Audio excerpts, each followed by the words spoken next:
جس کو آخرت کی فکر ہوگی وہ یہاں معاملات صاف کر کے جائے گا، اور جس کو آخرت کی فکر نہیں ہوگی وہ پتہ نہیں کتنوں کا کھا کر کے بھی آرام سے سو رہا ہوگا۔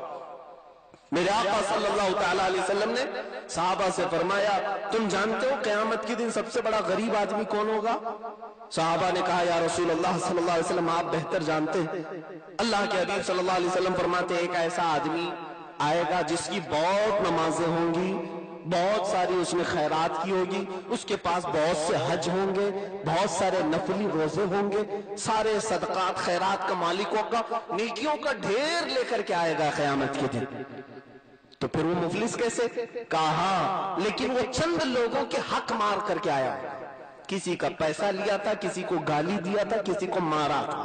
وہ سارے لوگ قیامت کے دن کھڑے ہوں گے، اللہ رب العزت سے اپنا حق مانگ رہے ہوں گے کہ اے مولا، اس بندے نے دنیا میں ہمیں ستایا تھا، اس نے ہمارے پیسے لیے تھے، اس نے ہمیں گالی دی تھی۔ اللہ رب العزت ان سے پوچھے گا تم اس بندے سے کیا چاہتے ہو؟ وہ لوگ کہیں گے مولا اس کی نیکیاں ہمیں دلوا دے، اس کی نیکیاں ہمیں دلوا دے۔ رب تعالیٰ حکم فرمائے گا جس کا جتنا حق ہے اس کی نیکیاں نکالو اور ان حقداروں کو دیتے جاؤ، دیتے جائیں گے یہاں تک کہ یہ خالی ہو جائے گا، پوری نیکیاں ختم ہو جائیں گی، ابھی کچھ حقدار باقی رہیں گے۔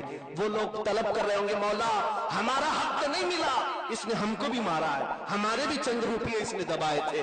اللہ رب العزت فرمائے گا اب اس کے پاس تو کچھ نہیں رہ گیا، ساری نیکیاں بٹ گئی، تمہیں کیا چاہیے؟ وہ باقی حقدار کہیں گے اے مولا اگر اس کی نیکیاں نہیں باقی ہیں تو ہمارے گناہ اٹھا کر کے اس پر ڈال دے۔ اللہ رب العزت حکم فرمائے گا یہ جتنوں کا حق مار کر کے آیا تھا ان کے گناہ کم کرو اور سب اٹھا کر کے اس پر ڈالو۔ جو پرہیزگار گیا تھا دنیا سے، یعنی اعمال میں نہیں، یہ عمل میں صرف عبادات میں بہت بلند مقام کو پہنچا تھا لیکن حقوق العباد میں گرفتار تھا، وہ بندہ قیامت کے دن بڑا مفلس ہوگا، سب اس کی نیکیاں بٹ جائیں گی، دوسروں کے گناہ سر پر اٹھا کر دوزخ کی طرف جا رہا ہوگا، اسے جہنم میں ڈال دیا جائے گا۔ میرے عزیزوں، ابھی حضرت جو فرما رہے تھے قرض کے متعلق، اللہ کے رسول صلی اللہ علیہ وسلم کے پاس ایک جنازہ آیا، جنازہ پڑھانے سے پہلے حضور صلی اللہ علیہ وسلم نے پوچھا کہ پڑھنے والوں کسی کا اس پر حق باقی ہے تو بتاؤ۔ جنازہ پڑھنے والوں میں سے ایک نے کہا یا رسول اللہ صلی اللہ علیہ وسلم اس پر میرے 2 درہم قرضہ باقی رہ گئے، اس نے دیا نہیں اور یہ انتقال کر گیا۔ حضور صلی اللہ علیہ وسلم نے کیا فرمایا جانتے؟ صلو علی صاحبکم ولا اصلی علیہ، اے لوگوں تم اپنے اس ساتھی کی جنازے کی نماز پڑھ لو، میں نہیں پڑھنے والا۔ 2 درہم قرضہ باقی رہ گیا تھا، حضور نے فرمایا میں اس کی جنازے کی نماز نہیں پڑھتا، تم لوگ پڑھ لو۔ اور وہ لوگ جن کے پاس کئی لوگوں کا مال رہ گیا ہے اور دنیا سے وہ چلے گئے، آخرت میں کیا کریں گے میرے عزیزوں؟